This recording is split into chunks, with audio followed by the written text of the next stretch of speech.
I call Matt Ducey. Thank you very much, Mr Speaker. I'm rising in support of the first reading of the Riccarton Racecourse Development Enabling Bill and Riccarton Racecourse Bill. Mr Speaker, as a Cantabrian, I can only but think when I hear the name Riccarton Racecourse, I remember Rio Murphy with his catch call, racing this time. And every time I hear that phrase, I think of Riccarton Racecourse, racing this time. And it's great memories of Riccarton Racecourse. And when you think about the housing that we need post-recovery, losing about 13,000 houses, there's some real lessons come out from the earthquakes about how we deliver housing, and very much it is a supply side issue. So if you look at average house price inflation, roughly probably about 7.5%, 5.5% in Canterbury.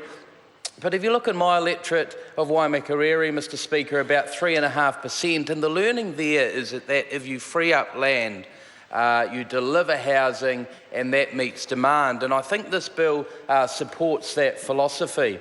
Around 600 houses will be built. This bill will free up around 33 hectares. 180 of them will be affordable, as we've heard, around 450,000. And that's also because people will be able to buy these houses and still attain the Home Start loan that this government has brought in, the KiwiSaver Home Start loan. And when you look at some of the developments in my electorate around Beach Grove and Kaiapoi and Silverstream, that policy, that legislation has incentivised the market to deliver at under 450,000. So that should be supported. I think the racecourse is in a fantastic location for housing, about 13 kilometres to the CBD, but also placed strategically for both universities, Canterbury as well as Lincoln, very handy to the shops at Church Corner and not too far from Riccarton Mall as well. And there's a lot of business parks around Rolleston, around Yuildhurst and Russley that many Cantabrians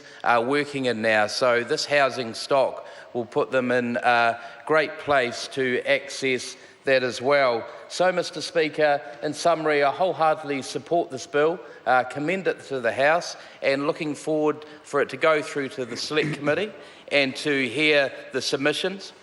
As been spoken about, there's a lot of bills around Canterbury at the moment, but I think this demonstrates the commitment this government has to rebuilding a city that is recovering, it's regenerating, and ultimately what we're building, Mr Speaker, is the best new city in the world. Thank you. Members, this debate is concluded. The question is that the motion be agreed to. Those of that opinion will say aye. Aye. To the contrary, no. The ayes have it. Riccarton Racecourse Development Enabling Bill, first reading. Riccarton Racecourse Bill, first reading. The question is that the Riccarton Racecourse Development Enabling Bill and the Riccarton Racecourse Bill be considered by the Local Government Environment Committee. Those of that opinion will say aye. Aye. To the contrary, no.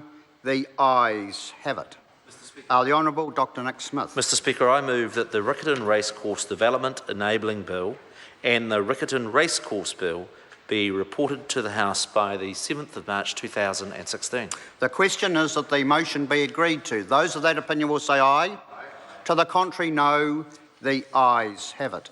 I call on Government Order of the Day number 3. Canterbury Property Boundaries and Related Matters Bill, first reading.